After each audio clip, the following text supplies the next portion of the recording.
teman-teman, salam sejahtera untuk kita semua. Perkenalkan, nama saya Rizka Ardina Silalahi.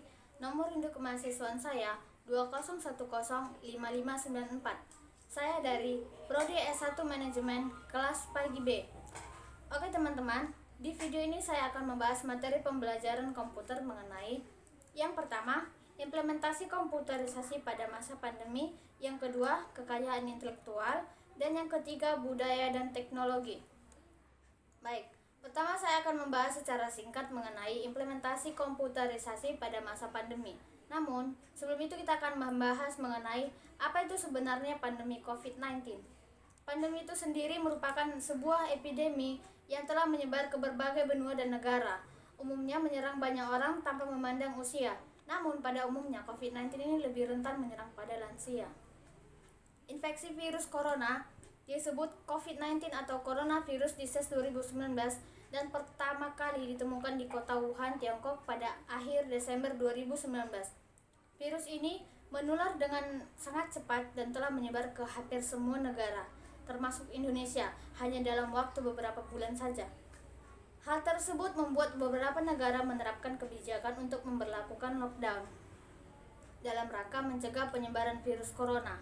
Di Indonesia sendiri diberlakukan kebijakan pembatasan sosial berskala besar atau PSBB untuk menekan penyebaran virus ini. Masyarakat yang sudah terinfeksi virus ini memiliki gejala penyakit seperti pilek, sakit tenggorokan, batuk, dan demam, ataupun penyakit pernapasan lainnya sering dianggap sebagai gejala virus corona.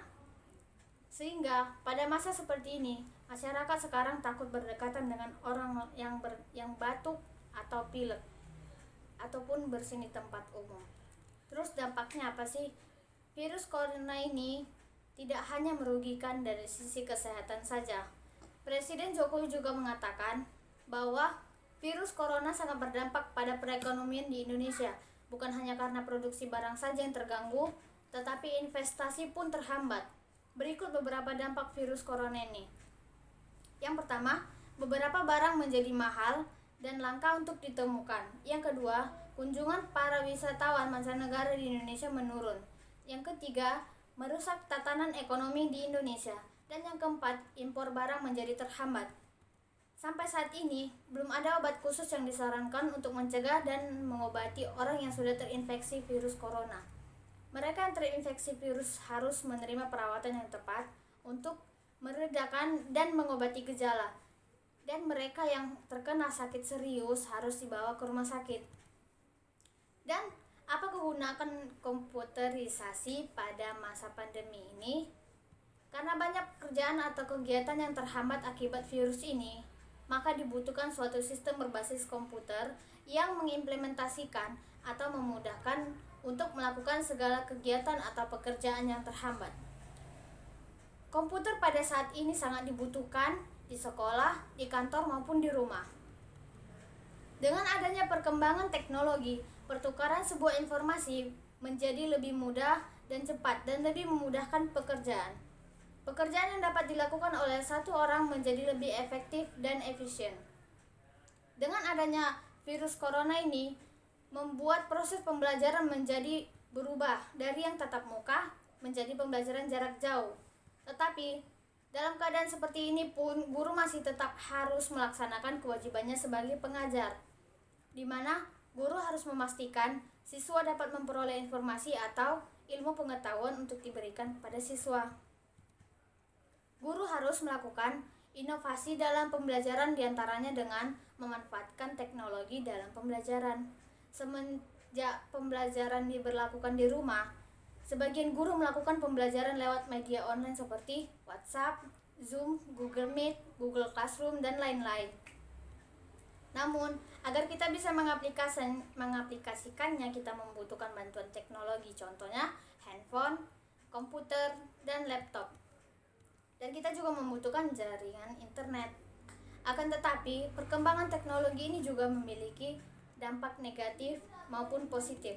Dampak negatifnya ialah membuat orang kecanduan.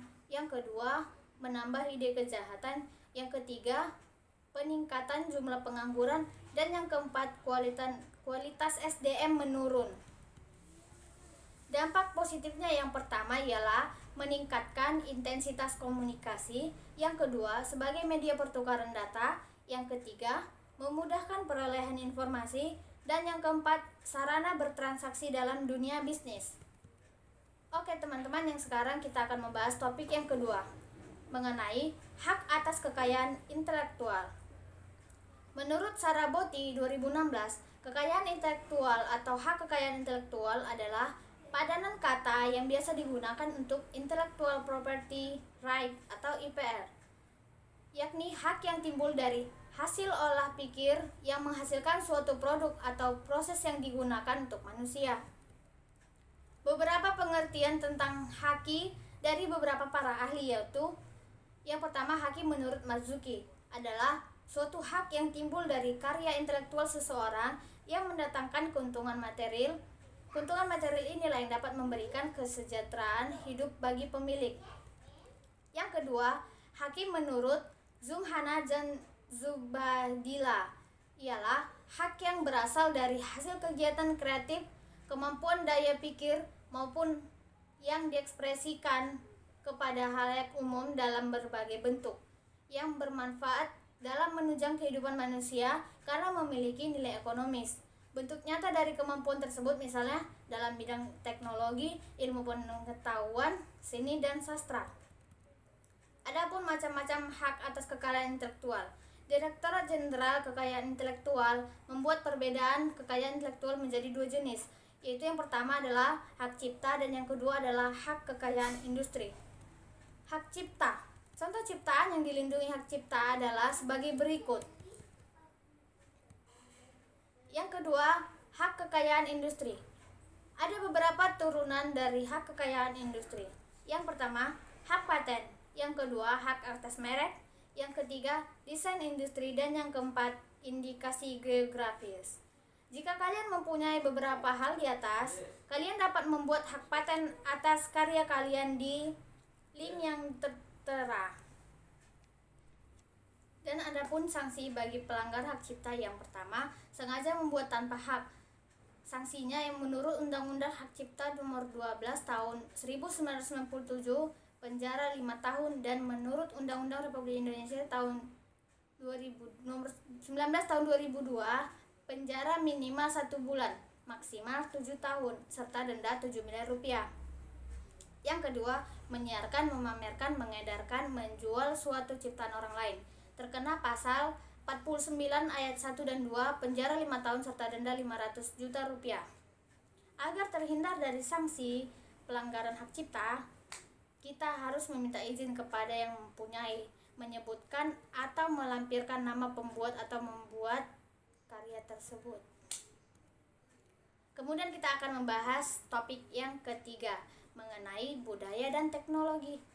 Kebudayaan adalah sesuatu yang akan mempengaruhi tingkat pengetahuan dan meliputi sistem ide atau gagasan yang terdapat dalam pikiran manusia. Sehingga dalam kehidupan sehari-hari, kebudayaan itu bersifat abstrak. Sedangkan teknologi adalah keseluruhan sarana untuk menyediakan barang-barang yang diperlukan bagi keterlangsungan dan kenyamanan hidup. Menurut Melville J. Herkovitz, budaya memiliki 4 unsur, yaitu yang pertama alat teknologi, yang kedua keluarga, yang ketiga sistem ekonomi, dan yang keempat kekuasaan politik. Budaya terbentuk dari banyak unsur yang rumit, termasuk sistem agama dan politik, adat istiadat, bahasa, perkakas, pakaian, bangunan, dan karya seni. Teknologi merupakan salah satu komponen kebudayaan. Teknologi menyangkut cara-cara atau teknik memproduksi, memakai, serta memelihara segala peralatan dan perlengkapan. Dengan adanya alat teknologi, semakin mempermudah keberagaman budaya suatu daerah ke daerah lain maupun ke mancanegara. Contohnya, berkunjung ke suatu daerah wisata yang terkenal akan seni budayanya dan mengunggahnya ke status media sosial seperti WhatsApp, Instagram, Facebook, dan lainnya. Dengan semakin majunya perkembangan teknologi, maka hal tersebut akan berdampak pada perubahan kebudayaan. Dampak tersebut diantaranya adalah yang pertama, perubahan sosial budaya. Perubahan sosial budaya adalah sebuah gejala berubahnya struktur sosial dan pola budaya dalam suatu masyarakat. Perubahan sosial budaya merupakan gejala yang terjadi sepanjang masa dalam setiap masyarakat. Perubahan itu terjadi sesuai dengan hakikat dan sifat dasar manusia yang selalu ingin mengadakan perubahan. Seiring dengan kemajuan teknologi, sebuah budaya dapat terpengaruh dan pada akhirnya terjadi perubahan budaya. Yang kedua, penetrasi kebudayaan. Yang dimaksud dengan penetrasi kebudayaan adalah masuknya pengaruh suatu kebudayaan ke kebudayaan lainnya dengan semakin pesatnya perkembangan teknologi. Dan yang kedua, penetrasi kebudayaan. Yang dimaksud dengan penetrasi kebudayaan adalah masuknya pengaruh suatu kebudayaan ke kebudayaan lainnya. Dengan semakin pesatnya perkembangan teknologi dapat membuat masuknya kebudayaan lain. Baiklah teman-teman, demikianlah penjelasan singkat yang dapat saya sampaikan. Semoga video ini bermanfaat. Jika ada kesalahan kata, saya minta maaf. Sekian video saya ucapkan terima kasih.